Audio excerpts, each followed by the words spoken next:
अस्सलामुअलैकुम वरहमतुल्लाहि वबरकातुहू। मैं मोहम्मद अक़दस भिवंडी से। हज़रत, मेरा सवाल ये है कि कोविड-19 के पेशेंट का इंतकाल हो जाए तो उन्हें गुस्ल किस तरीके से दिया जाए? क्या बिना गुस्ल दिए नमाज जनाजा हो सकती है? बिस्मिल्लाहिर्रहमानिर्रहीम। वालेकुम अस्सलाम वरहमतुल्लाहि ताला वबरकातुहू। मोहतरम, आपने दो सवाल किए हैं। पहला सवाल ये है कि कोविड-19 से अगर किसी मुसलमान का इंतकाल हो जाता है तो मैयत को फिर गुस्ल किस तरीके से दिया जाए,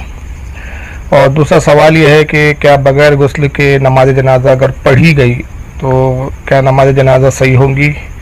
ये दो सवाल है आपके। तो पहले सवाल का जवाब तो ये है कि मैयत को गुस्ल देना, अगर कोई मुसलमान का इंतकाल होता है तो शरीयत का हुक्म यह है कि मुसलमान मोमिन की मैयत को गुस्ल देना ये फ़र्ज़ किफ़ाया है। और फ़र्ज़ किफ़ाया ये है कि अगर बाज़ लोगों ने मैयत को गुस्ल दे दिया तो सबसे ये साक़ित हो गया ये हुक्म। और अगर खुदा ना खास्ता बस्ती में, जिस बस्ती में किसी मुसलमान का इंतकाल हुआ, बस्ती के किसी एक शख्स ने भी मैयत को गुस्ल नहीं दिया, बग़ैर गुस्ल के ही अगर मैयत को दफन कर दिया गया, तो सारी बस्ती के लोग जो है वो गुनाहगार होते हैं। जैसा कि ये मसला फतावे आलमगीरी के अंदर किताबुस सलात अल बाबुल हादी वल अशरूना फिल जनाइज़ फ़स्ल सानी जिल्द नंबर 1 सफ़ा 158 पर बयान किया गया है।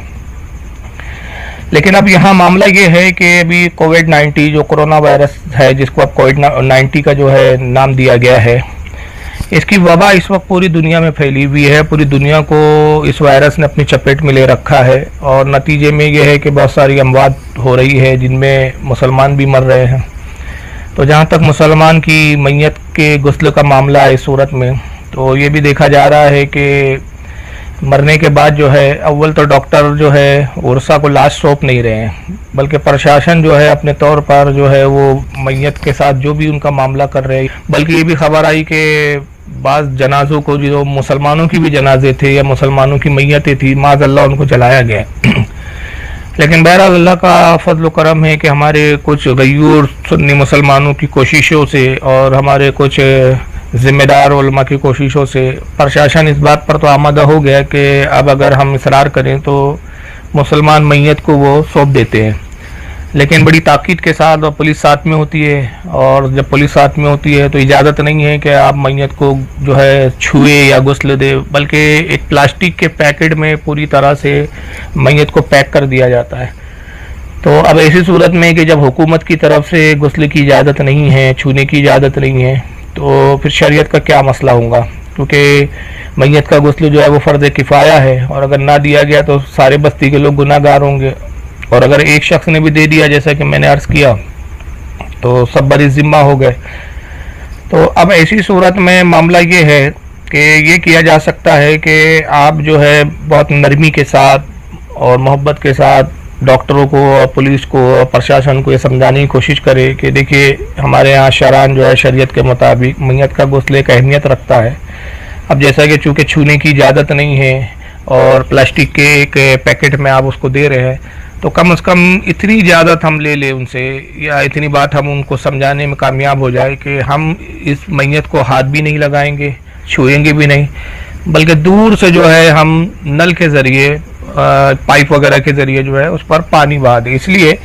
कि मैयत का जो है गुस्ल में एक ही फ़र्ज़ होता है, और वो ये है कि सारे बदन पर पानी बहाना। तो ये फ़र्ज़ है कि सारे बदन पर मैयत के जो पानी बहा दिया जाए, और अगर 3 मरतबा पानी बहाए तो ये मुस्तहब और सुन्नत है। जैसा कि फतावे आलमगीरी किताबुस सलात अल बाबुल हादी वल अशरूना फिल जनाइज़ फ़स्ल सानी जिल्द 1 सफ़ा 158 पर यह मसला बयान किया गया है। तो कोशिश ये करें कि हम प्रशासन को ये समझाएं, डॉक्टरों से इस बात की इजाज़त ले लें कि हम लाश को छुएंगे नहीं, बल्कि दूर से, काफ़ी दूर से पाइप के ज़रिए जो है मैयत पर पानी डालेंगे, तो ये गुस्ल की जो है अदायगी हो जाएंगी और फ़र्ज़ किफ़ाया जो है इससे लोग बड़ी ज़िम्मा हो जाएंगे। लेकिन अगर खुदा न खास्ता डॉक्टर हजरात इसकी भी इजाज़त ना दें कि नहीं साहब, इसकी भी इजाज़त नहीं है कि आप जो प्लास्टिक के पैकेट में जो मैयत को या लाश को जो है दिया गया है पैक करके, तो आप इस पैकेट को ना खोलें और ना इस पर आप पानी डालें, गुस्ल की भी इजाज़त नहीं है। तो अब यहाँ पर फिर एक मसला ये आ जाता है कि फिर जनाजे का क्या मामला है, मतलब जनाजे की नमाज का क्या मामला है इसमें। तो नमाज जनाजा का भी जो हुक्म है शरान वो ये है कि नमाज जनाजा भी फ़र्ज़ किफ़ाया है, यानी अगर एक शख्स ने भी नमाज जनाजा पढ़ ली तो सब बरी ज़िम्मा हो गए,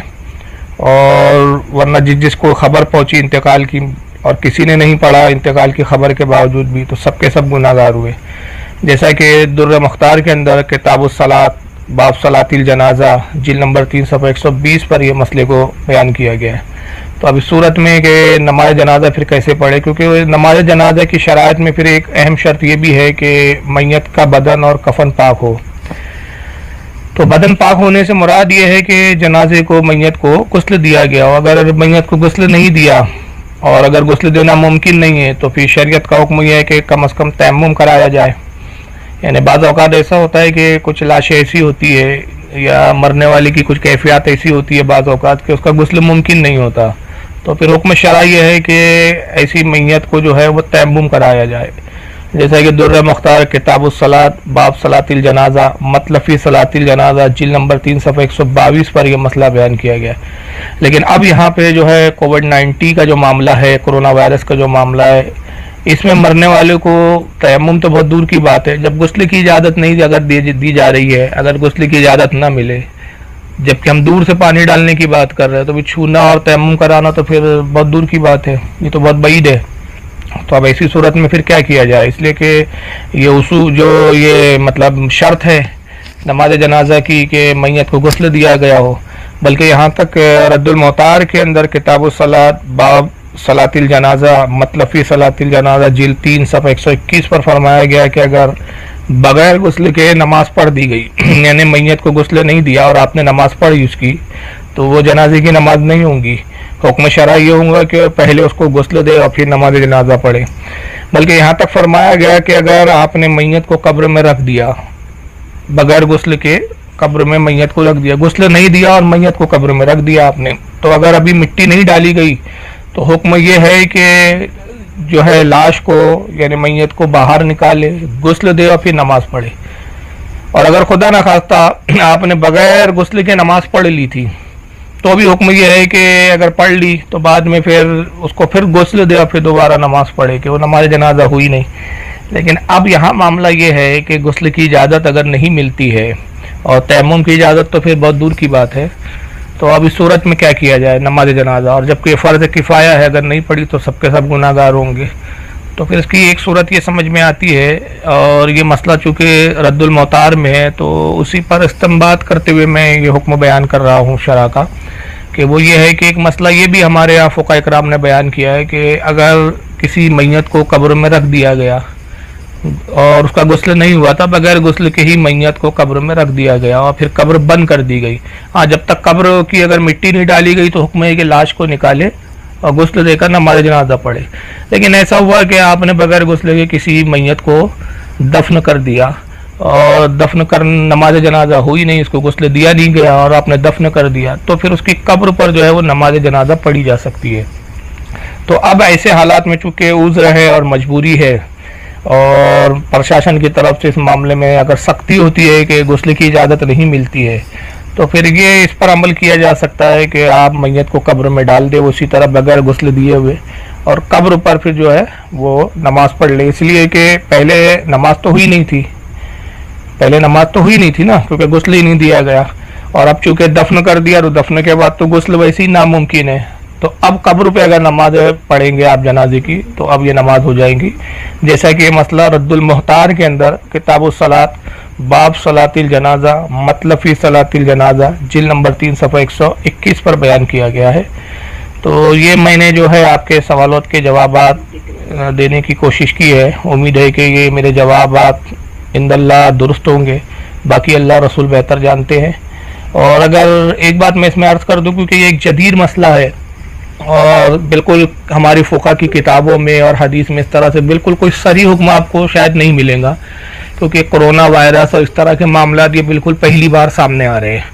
तो ये जो हमारे फ़ुक़हा इकराम का हम पर एहसान है कि उन्होंने पहले ही कुछ ऐसे उसूल और कुछ ऐसे जुज़ियात बना दिए जो शरीयत के उसूल बना दिए कि जिन जुज़ियात की बुनियाद पर आज के हालात पर जो है अहकाम शरअ बयान किए जा सकते हैं। तो बहरहाल मैंने ये चंद मसाइल को पेश नज़र रख के ये मैंने एक उस पर आपको जवाब देने की कोशिश की है। अगर कोई आलिम इसे बेहतर जवाब दे तो मुझे भी आगाह करे, तो अगर मेरे जवाब से अगर उसका जवाब मुखालिफ हुआ और दलाइल उनके पुख्ता रहे तो इंशाल्लाह मैं अपनी बात से रुजू कर लूँगा, और अगर उलमा मेरे इस मामले में इस बात की तायीद करें तो फिर इसी पर अमल किया जाए। वल्लाहु आलम सुम्मा रसूलु आलम। अस्सलामु अलैकुम व रहमतुल्लाहि तआला व बरकातहू।